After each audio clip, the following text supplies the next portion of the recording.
বাপরে! এতটা ভয় পেয়ে যাবো এখানে এসে কোনোদিন ভাবিনি। আমি অনেকটা ভয় পেয়ে গেছিলাম। তো হ্যালো এভরিওয়ান, আজকে আমি সকাল ৫টার সময় উঠে গেছি, বিকজ আমরা যাব পুজো দেখতে। সকাল সকালেই ওখানে যেতে হয় তাই। তো সকালবেলায় উঠে আমি করে নিলাম ব্রাশ করার পরে একটু চলে গেলাম রাস্তার দৃশ্যটা দেখতে। তো রাস্তার দৃশ্যটা অনেক সুন্দর ছিল। সকালবেলায় দৃশ্যটা সুন্দরই হয়।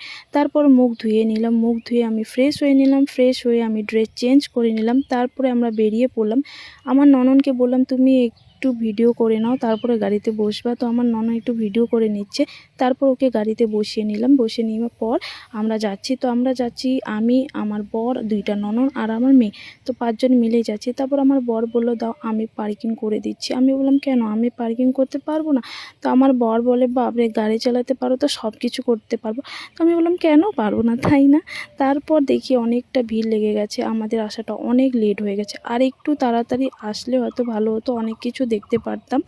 তো এখানেই আমাকে অনেক ভয় লেগে গেছিলো, কারণ এখানে তো অতটা ভয় লাগেনি, বাট পিছনে যে আরেকজন আছে, এই যে এনাকে দেখে আমাকে অনেকটা ভয় লেগেছে। আমি এখানে এনাকে দেখে অনেকটা ভয় পেয়ে গেছিলাম, আর একটুর জন্য হয়তো আমার ক্যামেরাটাই ভেঙে দিত, কারণ এতটা সামনে চলে আসছে।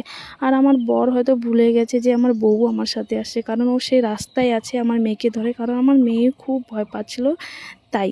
তারপর আমাদের পুজো শেষ, দেখা শেষ, সব কিছু শেষ। এখন আমরা যাব বাড়ি। তারপর বাড়ি যাওয়ার আগে আমার বর তো গাড়ি নিতে চলে গেছে। তারপর আমাকে ডাকলো, বলে, তুমি এদিকে আসো, তোমার গাড়িটা তুমি নিয়ে যাও। তো আমিও চলে গেলাম। তারপর এখন যাচ্ছি বাড়ি, কারণ সব কিছু খেলা শেষ হয়ে গেছে, এখন যাচ্ছি বাড়ি।